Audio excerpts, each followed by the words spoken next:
Hello बच्चों, कैसे हैं आप लोग। I welcome you all to this platform of BHU पाठशाला।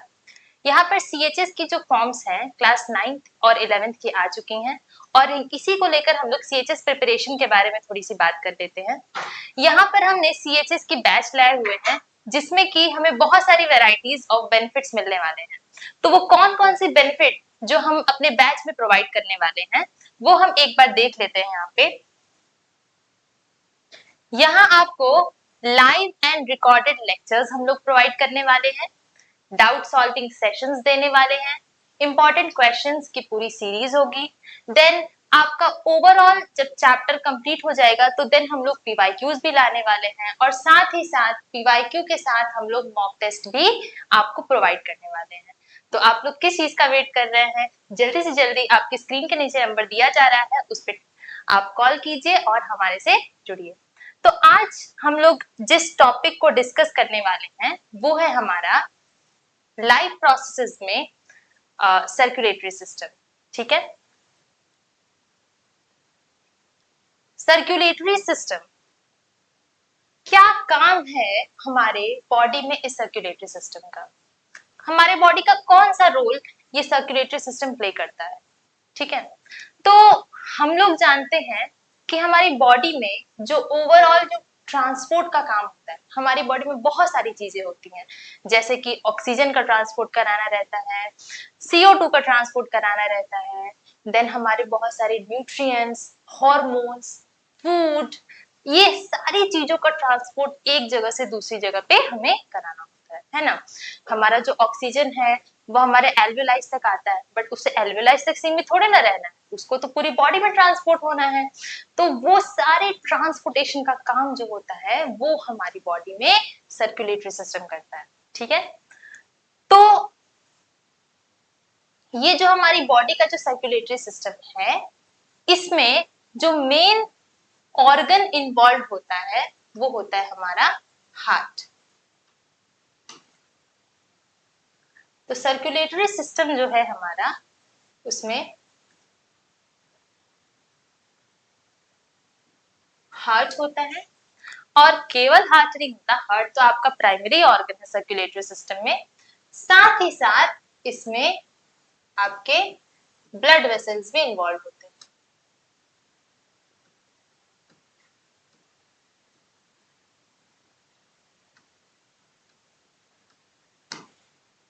और इसमें जो थर्ड कंपोनेंट आता है, बहुत ही इंपॉर्टेंट कंपोनेंट आपकी बॉडी का, ब्लड। तो ये तीनों चीजें मिलाकर हमारे बॉडी में सर्कुलेशन का काम या ट्रांसपोर्टेशन का काम करती हैं। ठीक,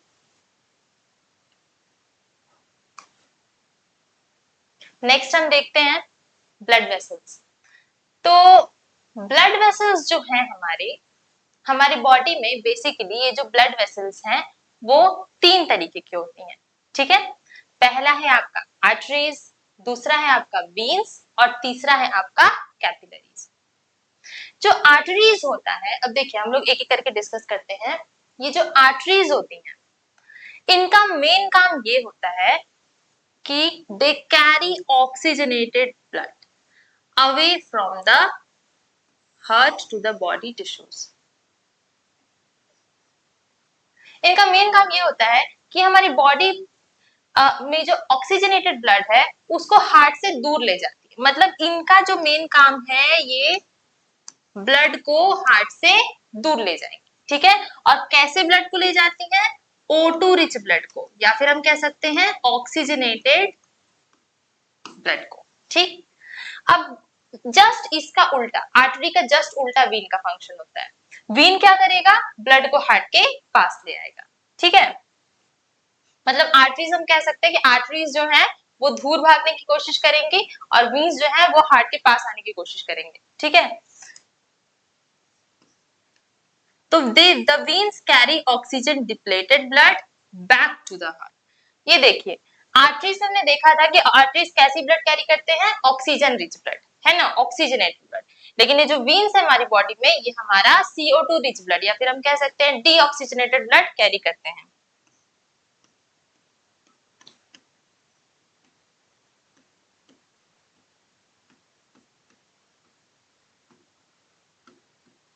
और ये ब्लड को हार्ट से के टुवर्ड्स ले जाते हैं।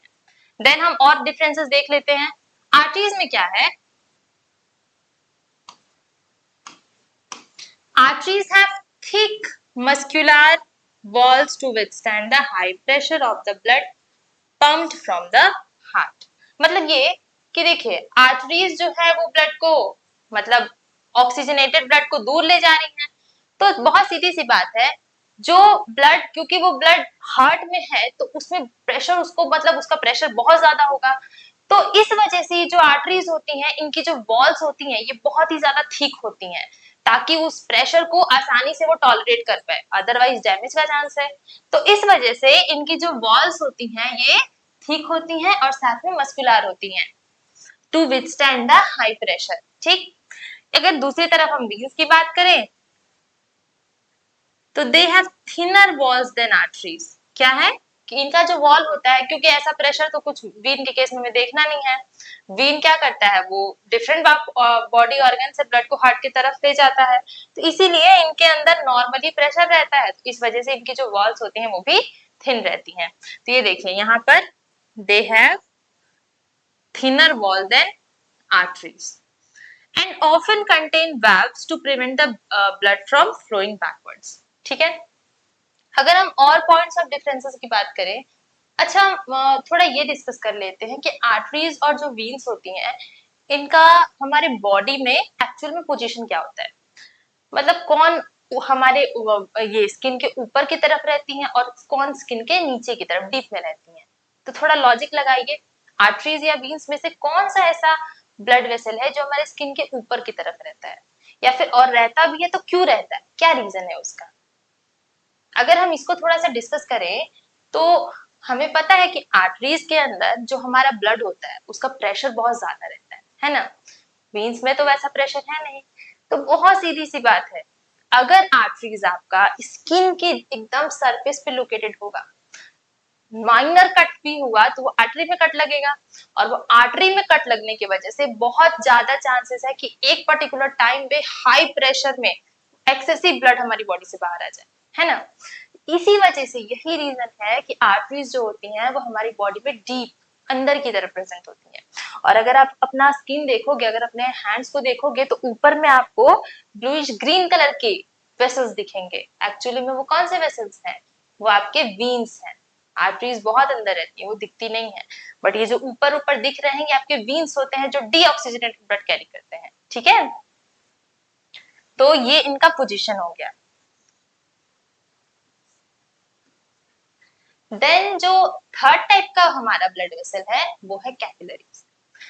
तो अच्छा ये बताइए बच्चों, आर्टरीज हैं ही, वो ऑक्सीजनेटेड ब्लड कैरी कर ही रही हैं, वेन्स आपका डीऑक्सीजनेटेड ब्लड कैरी कर ही रहे हैं, तो हमारे कैपिलरीज का क्या जरूरत पड़ा, ठीक ठाक तो काम चल रहा है हमारी बॉडी का, है ना।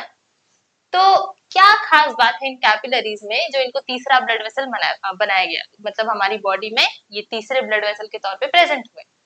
तो देखिए, हम जानते हैं कि हमारी बॉडी में ऐसे बहुत से माइनर ऑर्गन्स हैं, बहुत ही छोटे छोटे स्पेसेस हैं जहां पर ये आर्टरीज और वीन्स एक्चुअली नहीं पहुंच पाएंगी। ठीक है, तो ऐसी जगहों पर, ऐसी माइन्यूट जगहों पर ये कैपिलरीज जाती हैं और ये क्या करती हैं कि ये बेसिकली बहुत ही थिन ब्लड वेसल्स होती हैं और वो उन पर्टिकुलर जगहों तक ब्लड को पहुंचाती हैं। तो देखिए, they are the microscopic blood vessels that connect arteries to veins।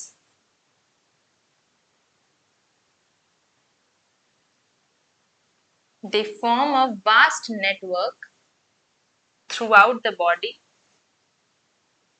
allowing for the exchange of nutrients, oxygen and waste products between blood and tissues। तो काम इनका भी वही है, नेटवर्क की तरह ये भी काम कर रहे हैं। ठीक है, और न्यूट्रिएंट्स का और अलग अलग चीजों का एक्सचेंज में ये भी हेल्प कर रहे हैं। बस फर्क इतना है इनमें कि ये आपका सबसे टाइनी, सबसे थीनेस्ट ब्लड वेसल्स है। ऐसी ऐसी जगहों पर जहां पर आर्टरीज और वीन्स नहीं पहुंच पाती हैं वहां आपकी कैपिलरीज पहुंचती हैं। ठीक है, तो ये है हो गया आपका 3 टाइप का blood vessels, arteries, veins and capillaries. ठीक, अगर हम थोड़ा कलर की भी बात कर ले आर्टरीज वीन्स के बीच में, तो आर्टरीज जो होती हैं आपकी रेडिश इन कलर होती हैं। अच्छा, रेड को हम लोग ब्लू से लिखते हैं, ठीक है। और आपका जो वीन होता है वो आपका ब्लूइश ग्रीन इन कलर होता है। बड़ी आसानी से आप वीन को ऑब्जर्व भी कर सकते हैं। आप अपने अगर हैंड्स को देखोगे तो जो सबसे ऊपर ऊपर आपके जो वेसल्स दिख रहे हैं ब्लूइश ग्रीन कलर के, वो आपके कैसे वेसल्स है? वीन्स हैं आपके। ठीक है, चलिए, तो इस तरीके से हमने ब्लड वेसल्स को देख लिया। अब जो नेक्स्ट कंपोनेंट जो हम बात कर रहे थे सर्कुलेटरी सिस्टम में, वो कंपोनेंट है हमारा ब्लड। ठीक है, ब्लड रेडिश इन कलर, क्यों रेड होता है? पहला क्वेश्चन आपके लिए, why blood is red in colour? तो देखिए, ब्लड जो होता है आपका, उसके अंदर हीमोग्लोबिन प्रेजेंट होता है। ठीक है, और ये जो हीमोग्लोबिन होता है ये एक आयरन कंटेनिंग पिगमेंट होता है, और ये एक्चुअल में रिस्पॉन्सिबल होता है ब्लड को उसके कलर देने के लिए। ठीक है, फिर हम देखें कि ब्लड जो होता है हमारा, ब्लड क्या सॉलिड होता है? क्या होता है? गैसियस होता है, उड़ जाए, इवेपोरेट हो जाए? नहीं, ब्लड का क्या फॉर्म होता है? ब्लड हमारा लिक्विड फॉर्म में प्रेजेंट होता है, या फिर हम कह सकते हैं ब्लड हमारा फ्लूइड होता है। तो ये ब्लड फ्लूइड क्यों होता है? क्योंकि इनका जो मेन कंपोनेंट है जिसको हम लोग प्लाज्मा कहते हैं, वो एक्चुअली में फ्लूइड नेचर है, और उसी के वजह से हमारा जो ब्लड है वो उसको उसका फ्लूइड नेचर मिल रहा है। ठीक है, तो देखिए, जो वेरियस कंपोनेंट्स ब्लड के हैं, उनमें से जो पहला कंपोनेंट है ब्लड का वो है प्लाज्मा। प्लाज्मा अभी हमने डिस्कस किया कि ब्लड को उसका फ्लूइड नेचर भी देता है। तो एक्चुअली में होता क्या है? this is the liquid component of blood, making up about 55% of its total volume। मतलब अपनी पूरी वॉल्यूम का, ब्लड का 55% जो है वो इस प्लाज्मा से बना होता है। Then it's a pale yellow fluid. क्या है ये? पेल येलो कलर का फ्लूइड होता है, जिसके अंदर लगभग 90% पानी होता है। अब देखिए, 55% तो ये खुद ब्लड का कंप्राइज कर रहा है, ठीक है, और उस 55% में भी इसका जो 90% हिस्सा है वो किस चीज का है? वाटर का बना हुआ है। ठीक है, but also contains various dissolved salts, proteins etcetera. तो 90% तो पानी हो गया, बाकी 10% इसमें क्या है? सॉल्ट है आपका, प्रोटीन है, ये सारी चीजों से ये प्लाज्मा बना होता है। अब देखिए, प्लाज्मा आपका फ्लूइड हो गया। बाकी जो हम 3 चीज पढ़ेंगे, कौन कौन सी? Red blood cells, white blood cells और प्लेटलेट्स। ये तीनों चीज जो है इस प्लाज्मा में तैर रहे होते, फ्लोट कर रहे होते। ठीक है, और यही रीजन भी है कि ट्रांसपोर्टेशन में सबसे अच्छा रोल इस ब्लड का होता है। कनेक्टिव, हमारा ब्लड जो है आपका एक तरीके का कनेक्टिव टिश्यू भी है। इसको क्यों कनेक्टिव टिश्यू कहते हैं हम लोग?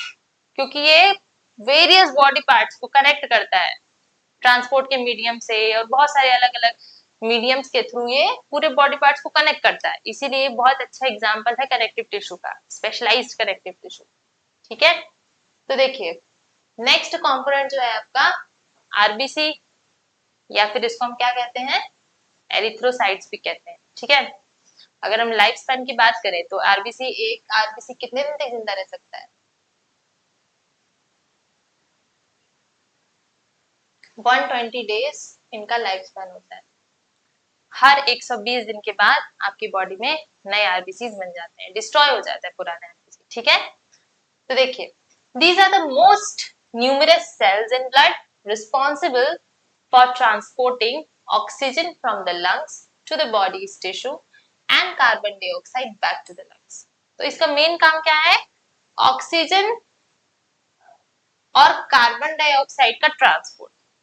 तो oxygen from the lungs to the body, हमको पता है हम लोग नोज के थ्रू रेस्पायर कर रहे हैं, तो नोज के थ्रू हमारा ऑक्सीजन एंटर किया, अब ये जो ऑक्सीजन है ये अल्टीमेटली कहाँ जाता है, लंग्स के एल्वेलाई में जाता है और वहां से पूरे different parts of the body में वो ट्रांसपोर्ट होता है। तो ये जो ट्रांसपोर्टेशन का काम है, और साथ में हमको पता है कि हमारे हर एक बॉडी सेल में, हर एक सेल में आपका CO2 एक सेल्यूलर वेस्ट होता है जो कि प्रोड्यूस होता है। अब ये सेल्यूलर वेस्ट को आपके हर एक सेल से लेकर वापस लंग्स तक आना है ताकि नोज से आप वापस से एक्सेल कर सकें, है ना। तो ये दोनों काम, ठीक है, ऑक्सीजन को सारे बॉडी पार्ट्स तक ले जाना और फिर CO2 को सारे बॉडी पार्ट से वापस में लंग्स तक ले आना ताकि हम एक्सेल कर सकें। ये दोनों ट्रांसपोर्टेशन का काम आपका आरबीसी संभालता है, ठीक है। आरबीसीज, अब देखिए ये पॉइंट बहुत इंपॉर्टेंट आपका हो जाएगा कि आरबीसीज का शेप क्या होता है। They are basically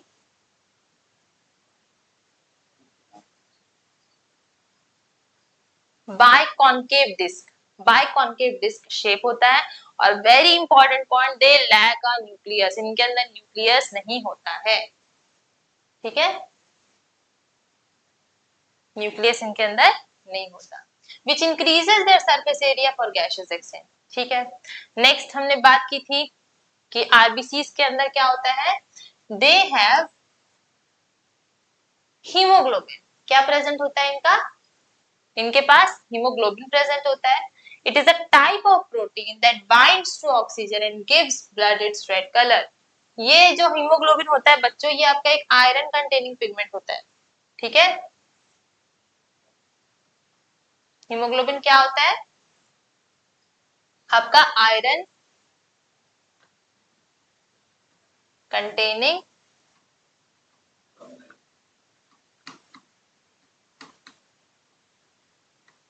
pigment.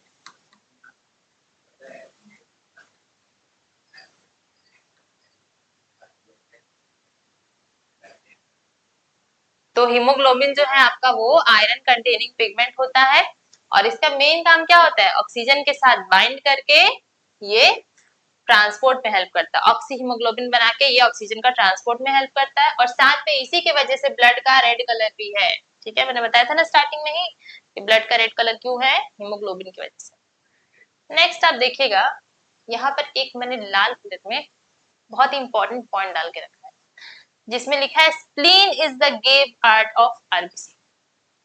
क्यों है ये, क्या है, क्यों है, कैसे है, तो ठीक है, इसको हम थोड़ा डिस्कस करते हैं। पहली बात, ये पॉइंट इतना इंपॉर्टेंट है, डायरेक्ट क्वेश्चन यहाँ से पूछा गया है और एक बार नहीं मल्टीपल टाइम्स इस स्टेटमेंट को हूबहू डायरेक्ट पूछा गया है, विच of the following is the graveyard of RBC, ठीक है। तो ये जो स्प्लीन है आपका, इसको हम लोग आरबीसी का ग्रेवयार्ड कहते हैं और वो ऐसा इसलिए कहते हैं हम लोग कि जो आरबीसी होता है वो इस स्प्लीन में ही जाकर डिस्ट्रॉय होता है, ठीक है। उसका मतलब जब वो अपना लाइफ स्पैन कंप्लीट कर लेता है तो उसके बाद जैसे ग्रेवयार्ड में क्या किया जाता है, डेड बॉडी को, जब वो डेड बॉडी, जब कोई इंडिविजुअल अपना लाइफ स्पैन कवर कर लेता है तो फिर क्या किया जाता है, उसको ग्रेवयार्ड में कहते हैं ना हम लोग इनकारनेशन कर दिया जाता है, ठीक है। तो ठीक उसी तरीके से आरबीसीज का भी जब लाइफ स्पैन खत्म हो जाता है तो ये जाके स्प्लीन में डिस्ट्रॉय हो जाते हैं, अपनी अंतिम सांस स्प्लीन में जाके लेते हैं, तो इसीलिए इनको इनका ग्रेवयार्ड कह दिया गया, ठीक है। नेक्स्ट है आपका white blood cells. White blood sales को हम लोग ल्यूकोसाइट्स भी कहते हैं और ये जो व्हाइट ब्लड सेल्स हैं ये आपकी बॉडी में बहुत इंपॉर्टेंट फंक्शन प्ले करते हैं क्योंकि ये बॉडी में आपके इम्यूनिटी को बूस्ट करते हैं या फिर हम कह सकते हैं आपका जो इम्यून रिस्पॉन्स है, कैसे क्या होता है जब एक डिसीज आपको अफेक्ट करता है तो वही वाला डिसीज जो है एक इंसान को अफेक्ट किया तो बड़ी बुरी तरीके से पूरा हाल हो गया उसका और दूसरे पे भी वही उसके एंटीबॉडीज गई, बस दूसरे को कुछ कोई हुआ ही नहीं, कुछ असर ही नहीं पड़ा। जैसा हम लोग कोविड-19 में देख रहे थे कि एक्चुअली तो हम जान रहे थे कि कोविड हर एक इंडिविजुअल तक पहुंच रहा है ना, बट कुछ लोग उससे बहुत बुरी तरीके से अफेक्ट हो जा रहे थे, कुछ को मतलब फर्क ही नहीं पड़ रहा था, ऐसे सिम्टम्स भी नहीं आ रहे थे। तो ये सब किसका खेल होता है, ये सब हमारी बॉडी में जो हमारा इम्यून सिस्टम होता है उसका ओवरऑल खेल होता है। तो होता क्या है कि जिसका इम्यूनिटी बहुत सही होता है, ठीक है, हम हिंदी में कहते हैं रोल प्रतिरोधक क्षमता। तो जिसकी ये जो इम्यूनिटी पावर होती है वो अच्छी होती है, बड़ी आसानी से वो सारी बीमारियों से लड़ लेता है। और वही जिसका इम्यूनिटी पावर खराब होगा तुरंत उस पर बीमारियां अटैक करेंगी। ठीक है, तो इसीलिए हम देखते हैं मार्केट में बहुत सारे हम लोग को सप्लीमेंट्स मिलते हैं जिनका जो बोलते हैं ना कि आपकी इम्यूनिटी को हम बूस्ट करेंगे। तो क्यों बूस्ट करना जरूरी है भाई, बस यही रीजन है। ठीक है, तो देखिए, तो these are the immune cells of the body defending against infections and diseases। अब यहां से देखिए, ये कुछ टाइप्स हैं आपके ल्यूकोसाइट्स के।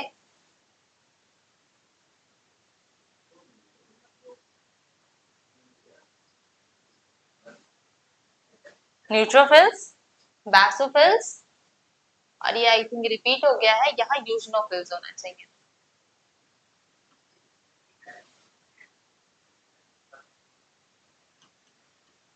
ठीक है, then monocytes and then lymphocytes.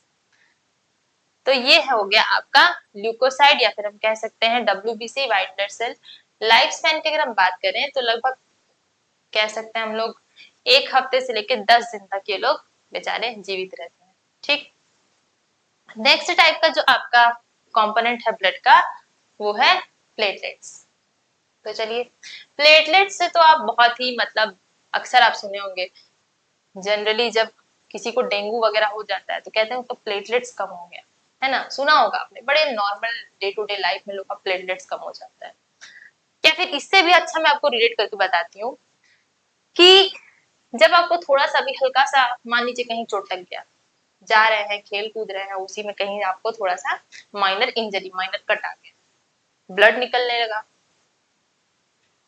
तो होगा क्या कि ऐसा तो नहीं है कि एकदम लंबे समय तक वो ब्लड निकले जा रहा है, निकले जा रहा है। ऐसे सिचुएशन में तो फिर इंसान वहीं पे खत्म हो जाएगा, है ना।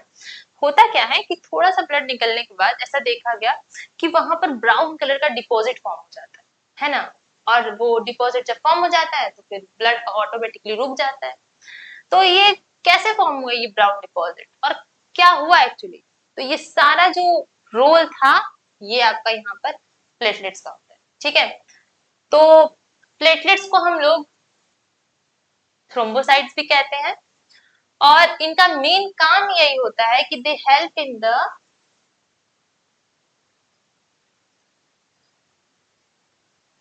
इनका मेन काम ये होता है कि they help in the clotting of blood, blood की क्लॉटिंग में ये हेल्प करते हैं।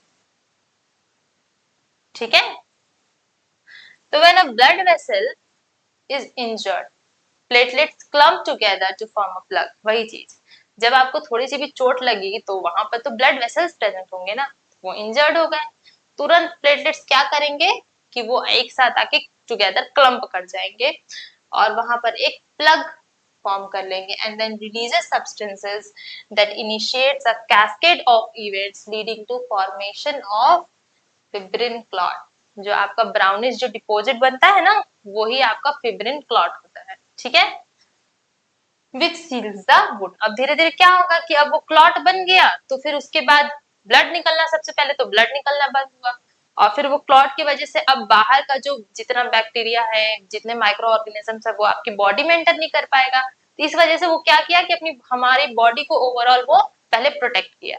अब धीरे धीरे धीरे धीरे वो उस पर्टिकुलर जगह को हील करने लगेगा और फिर आप देखते हैं कि फिर वो ऐसे लेयर जैसा निकल के जब वो ठीक होने लगता है तो लेयर जैसा निकल के रिमूव हो जाता है, वापस से नया स्किन हमें मिल जाता है। ठीक है, तो ये ओवरऑल जो फंक्शन होता है वो प्लेटलेट्स का होता है।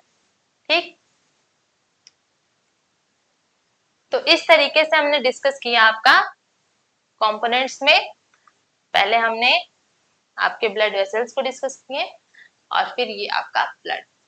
उसके बाद जो आपका मेन कंपोनेंट आता है पूरे सर्कुलेटरी सिस्टम का वो है हार्ट।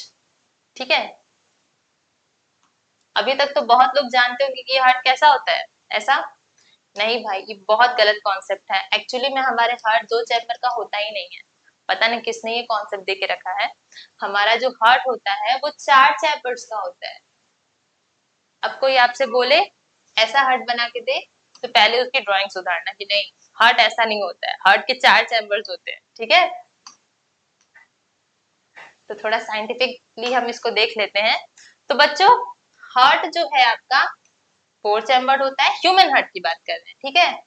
बहुत सारे ऑर्गेनिजम्स हैं जिसमें 2 चैम्बर के भी हार्ट होते हैं, 3 चैम्बर के भी हार्ट होते हैं, बट यहाँ पर हम लोग ह्यूमंस की बात कर रहे हैं, तो ह्यूमन ऑर्गेनिज्म में 4 चैम्बर्ड हार्ट होता है, ठीक। मेन काम क्या होता है हार्ट का? वही, responsible for pumping of blood. Main काम क्या है इनका? ब्लड की पंपिंग करता है।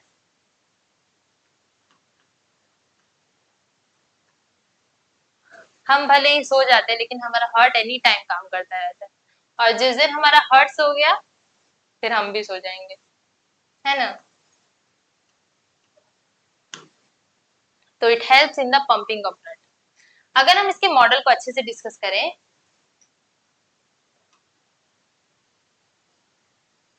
एक हार्ट का जो साइज की अगर हम बात करें, it is about the size of a fist. Fist आप जानते हैं, एक मुट्ठी बांधो और जितने में आपकी मुट्ठी आई, ठीक है, ये चीज इतना ही बड़ा आपका हार्ट होता है। तो आप सोच लीजिए, ओवरऑल इतना छोटा सा हार्ट न जाने कितने सारे काम के लिए रिस्पॉन्सिबल होता है। और दूसरी एक और बात मैं आपको बताती हूँ, हम कहते हैं कि सारे इमोशन हार्ट से निकलते हैं।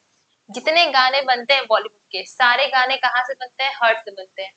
आई डोंट नो ये कहाँ का कॉन्सेप्ट है, कैसा कॉन्सेप्ट है, क्योंकि वो सारी चीजें तो मुझे जहां तक पता है वो ब्रेन प्रोसेस करता है, और बेचारे हार्ट का बड़ा सिंपल सा काम है कि ये पंपिंग में और ट्रांसपोर्टेशन में हेल्प करता है। भगवान जाने लोग कैसे बोलते हैं कि सारे इमोशन, कोई दिल से रो रहा है, कोई दिल से हंस रहा है, ये दिल कहाँ से इन्वॉल्व हुआ भाई? ऐसा कुछ नहीं होता है, ठीक है। तो बहुत ही इसका सिंपल सा कॉन्सेप्ट है कि अगर हम साइज की पहले बात कर लेते हैं, कि इसका साइज जो होता है,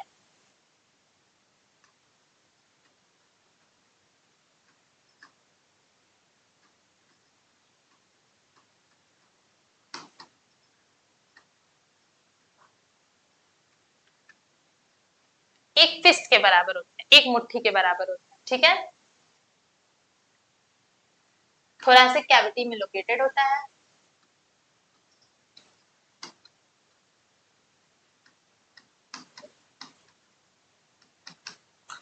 अगर हम स्ट्रक्चर की बात कर ले, तो ये देखिए मैंने वैसे यहाँ पर एक हार्ट का डायग्राम दे रखा है, इसको मैं सिंप्लीफाई करके एक अपना स्ट्रक्चर मैं बना के दिखाती हूँ। बच्चों मेरे डायग्राम पे मत जाना, एक्सप्लेनेशन पे जाना, क्योंकि ये डब्बे को मैं अभी हार्ट बनाने वाली, ठीक है। तो हार्ट के ये हो गए आपके 4 चैम्बर्स। तो देखिए, जो अपर चैम्बर्स होते हैं हार्ट के, इनको हम कहते हैं एट्रियम, ठीक है। क्या कहते हैं हम इसको? एट्रियम।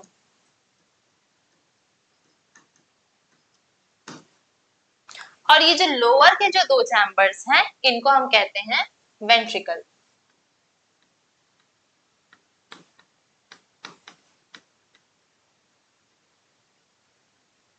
तो इस हिसाब से ये वाला जो साइड है ये आपका राइट साइड हो जाएगा, और ये वाला जो साइड है ये आपका लेफ्ट साइड हो जाएगा, ठीक है। यहाँ तो स्पेस नहीं है, ठीक है, इसको थोड़ा इरेज करके हम लोग वापस से बना लेते हैं।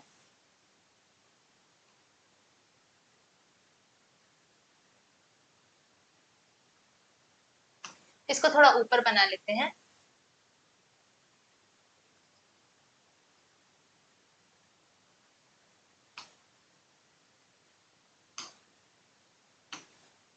ये देखिए, ये आपके 4 चैम्बर्स हो गए।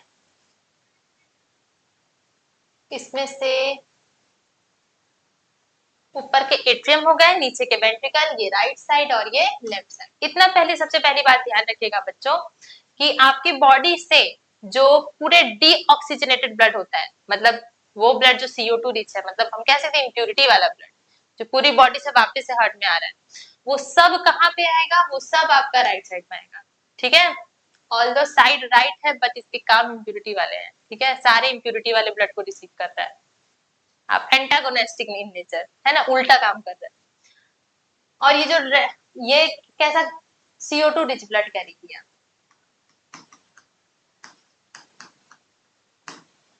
और ये वाला जो ब्लड है ये आपका ऑक्सीजनेटेड ब्लड कैरी करेगा। अभी हम देखेंगे।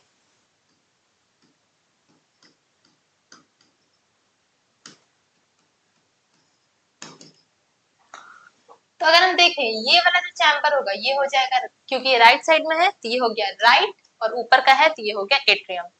इसी तरीके से ये हो गया आपका राइट, ये नीचे है तो ये हो गया आपका वेंट्रिकल। फिर ये हो गया आपका लेफ्ट एट्रियम और ये हो गया आपका लेफ्ट वेंट्रिकल। ये 4 चैम्बर्स हो गए। तो हम लोग बात कर रहे थे ब्लड कैसे आ रहा है। सबसे पहले पूरे बॉडी से जो डीऑक्सीजनेटेड ब्लड है सारे सेल से, साथ में वीन्स का भी नाम मैं बता देती हूँ। हमको पता है कि टूवर्ड्स हार्ट की तरफ कौन से ब्लड वेसल्स लाएंगे, वीन से लाएंगे। तो यहाँ पर एक वीन है जिसका नाम है सुपीरियर वीना कावा। ठीक है, हम सुपीरियर और इंफीरियर दोनों वीना कावा होते हैं। ये दोनों वीना कावा, ये दोनों टाइप्स के वीना कावा जो है वो पूरी बॉडी से CO2 रिच ब्लड को सबसे पहले कहाँ लाएंगे, राइट साइड में लाएंगे, राइट एट्रियम में लाएंगे। ठीक है, यहाँ पे ले आए। अब ब्लड आ गया आपका राइट एट्रियम में। अब ये जो राइट एट्रियम की जो वॉल्स हैं ये आपकी सिकुड़ेंगी, कॉन्ट्रैक्ट करेंगी ताकि उस ब्लड का वापस से मूवमेंट हो सके। तो उसको कॉन्ट्रैक्ट की और फिर उस ब्लड को कहाँ पंप किया, आपका राइट वेंट्रिकल में पंप कर देंगे। ठीक, अब ब्लड आ गया ओवरऑल इस जगह पे। अभी जो राइट वेंट्रिकल से अब ब्लड कहाँ जाएगा, तो देखिएगा ध्यान से इस बात को देखिएगा। राइट वेंट्रिकल से ये जो ब्लड है वो आएगा आपके लंग्स में। ठीक है, अच्छा जैसे हार्ट के लिए हम लोग वर्ड यूज करते हैं कार्डियो, है ना, तो इसी तरह लंग्स के लिए हम लोग कौन सा वर्ड यूज करेंगे, any idea, any guesses? Pulmonary. ठीक है, किडनीज के लिए रीनल यूज करते हैं, लंग्स के, देन आपका लंग्स के लिए हम लोग पल्मोनरी वर्ड यूज करते हैं। तो देखिए ध्यान से देखिएगा, इस सिचुएशन में ब्लड जो है वो कहाँ, आपका हार्ट से दूर आ रही है ना। जब हार्ट से दूर आएगी मतलब आर्टरी या वेन क्या इन्वॉल्व है, आप बताइए। दूर आएगी तो कौन सा blood vessel involve, artery involve होगी। और कौन सी आर्टरी इन्वॉल्व होगी, क्योंकि ये लंग्स तक ले जा रहा है तो लंग्स के लिए जो वर्ड यूज होता है पल्मोनरी। तो इसका मतलब ये है कि यहाँ पे जो आर्टरी लगेगी वो हो जाएगी पल्मोनरी आर्टरी। ठीक, इस तरीके से आप याद कीजिए कि अगर दूर ले जा रहा है तो आर्टरी, और दूर ले जाके कहाँ पे ले जा रहा है, लंग्स के पास, तो पल्मोनरी लगा दीजिए। इस तरीके से पल्मोनरी आर्टरी के थ्रू ये लंग्स में आई। अब लंग्स में क्यों आई भाई, क्या रीजन है वहां आने का? लंग्स ने इनविटेशन तो दिया नहीं होगी, हाँ भाई ब्लड, हार्ट तुम अपने ब्लड को लेके आ जाओ मेरे पास, 2-4 दिन रहना मेरे घर पे, ऐसा तो कुछ हुआ नहीं होगा। तो ये गई है अपने पर्पस से, मतलब से गई है। ये जो ब्लड है ये लंग्स में आई, और क्योंकि हमको पता है ये तो CO2 वाला ब्लड है ना, CO2 अपना इस लंग्स को दे देगा, भाई तुम रख लो मेरा CO2 जो ब्लड है वो वाला रख लो और मेरे ब्लड को ऑक्सीजनेटेड बना दो। ठीक है, तो यहाँ पे क्या किया ब्लड, CO2, ब्लड ने CO2 लंग्स में दे दिया, और लंग्स के पास हमको पता है हम लोग इनहेल कर रहे हैं तो वो जो ऑक्सीजन है कहाँ है, लंग्स के ही अल्वेओलाई में है ना, तो वहां से ऑक्सीजन जो है वो रिसीव कर लिया हमारा। ठीक है, अब क्या होगा कि वापस से अगेन हम देखेंगे,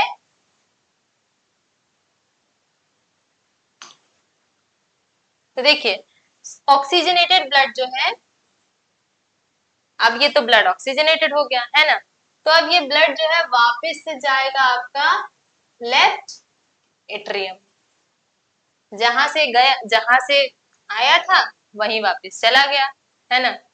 तो यहाँ पे क्या हुआ कि वापस ये लेफ्ट एट्रियम में आया, लेफ्ट। अब लेकिन इस बार ये भी ध्यान देना है कि कौन से ब्लड वेसल के थ्रू आया, तो ध्यान से देखिए, पास जा रहा है ना हार्ट के, तो आर्टरी या वीन, ऑब्वियसली वीन।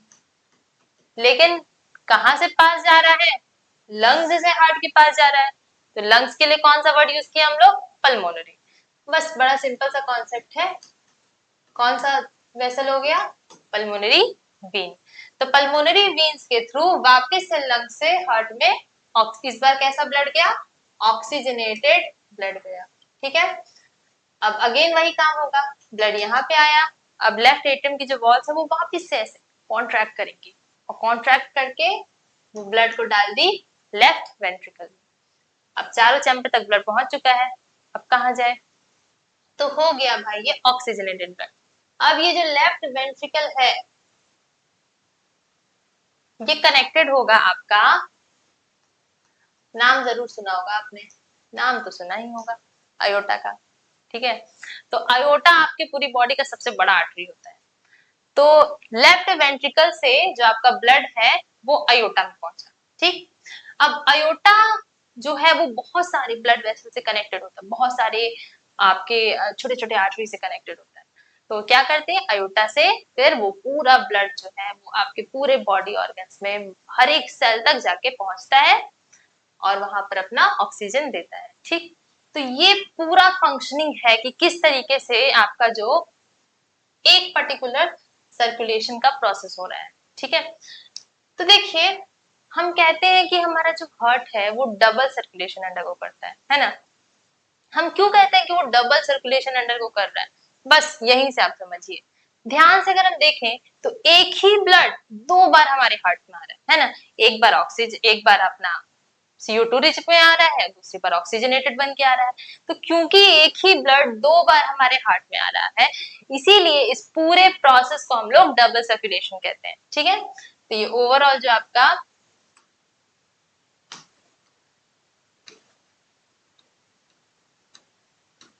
प्रोसेस है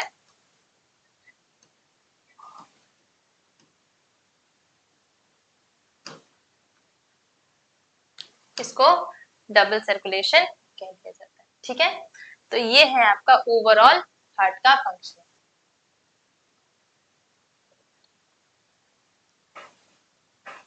इसमें इंपॉर्टेंट बात ये है कि आप ये आर्टरीज और वेन्स को ध्यान रखिएगा, कौन सी आर्टरी कौन सी वेन ला रही है, इसको मैंने बड़ी ही आसान भाषा में आपको समझा भी दिया है। ठीक है,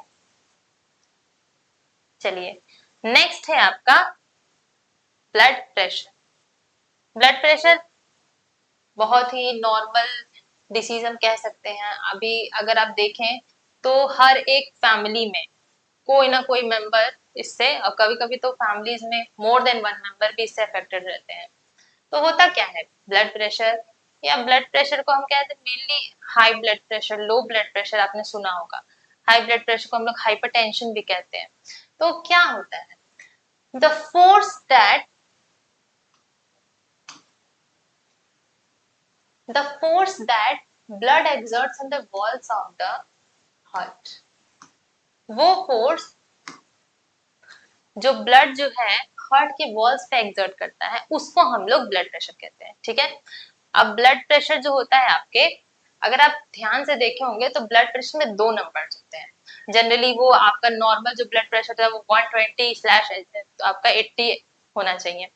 तो एक्चुअली वो दो नंबर्स क्या क्या डिनोट करते हैं, तो पहला जो आपका नंबर होता है वो आपका सिस्टोलिक प्रेशर डिनोट करता है। क्या होता है ये, it is the top number which reflects the pressure in your arteries when the heart beats.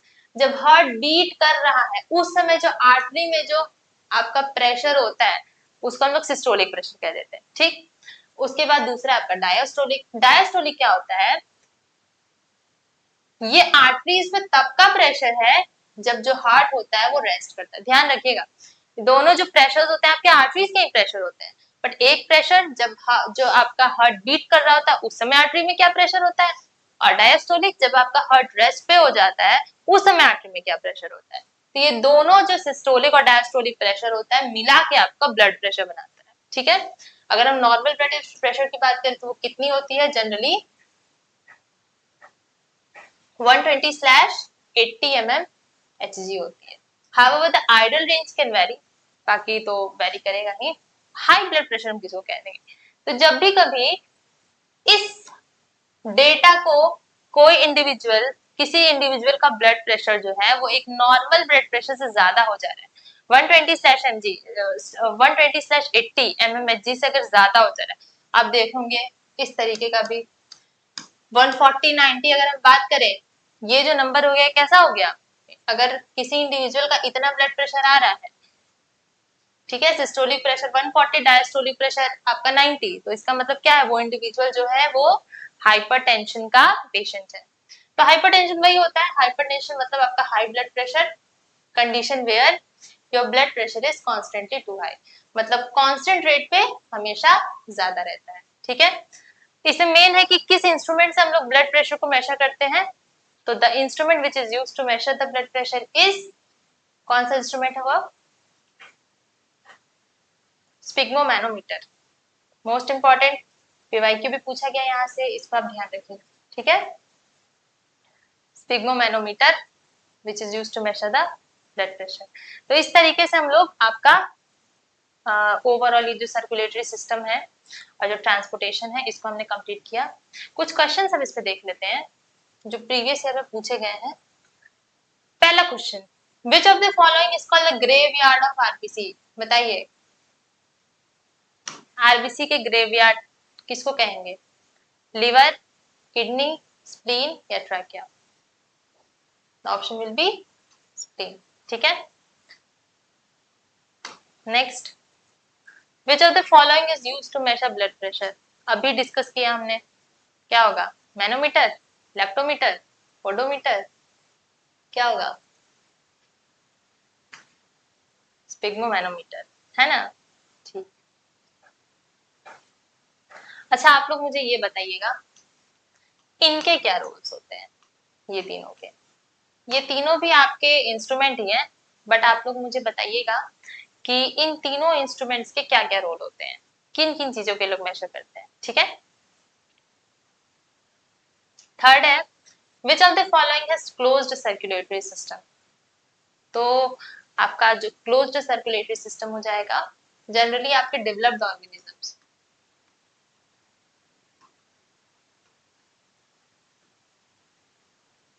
में देखने को मिलेगा। ऑप्शंस देखिए, mosquito, house fly, tadpole, cockroach, क्या होगा, टैडपोल। ठीक है। क्लोज सर्कुलेटरी, ये सब आपके कुछ पीवाईक्यूज थे जो रिपीटेडली एग्जाम्स में इस चैप्टर से या फिर इस टॉपिक से पूछे गए थे। ठीक है। तो इस तरीके से हम लोग का ये जो टॉपिक है ये कंप्लीट हो रहा है। बाकी जो भी इम्पोर्टेंट है वो सब हम लोग अपने बैचेस में, पेड बैचेस में कवर कर ही रहे हैं, और आपको हम लोग कुछ चीजें फ्री भी अवेलेबल करा रहे हैं जैसे कि ये सारे टॉपिक्स। तो इसी तरीके से हमारे बाकी चीजों को एक्सेस करने के लिए आप हम लोग हमारे बैच को ज्वाइन कीजिए और पढ़ाई करते रहिए। तब तक के लिए थैंक यू वेरी मच।